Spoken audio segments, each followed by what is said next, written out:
Well, I'll speak to the words hungry and tempted. Um, as I was praying with this, I thought to be hungry can be hungry for many things. But in this case, it was a physical hunger because of 40 days of fasting. And it's also a spiritual hunger, striving for something more, something beyond themselves. And it seems to me when a person is hungry, you are ripe for temptation because there is a great need inside. And the desire to give in to that temptation is very strong. Mm. So that's the reason why I chose those words for right now. Mm. The bottom question is, what are you hungry for? Mm.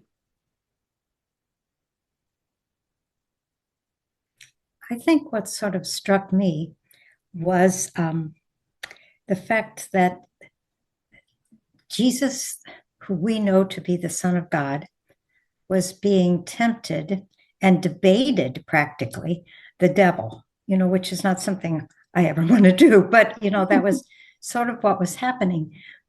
But what the temptation that were presented to Jesus, all powerful of God, was that of power. Mm. It was like you could change these stones into food if you wanted to, you know. Um, you you could you could do whatever you want. You could tempt God if you want, dare God if you want. Jesus didn't do either one of those in the face of his temptation.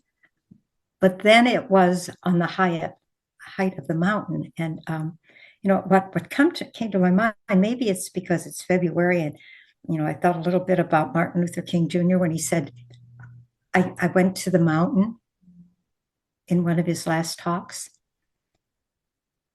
And the mountain, was a place of power and I guess holiness almost. Moses went up to the tower. And so that was a different kind of power. Mm.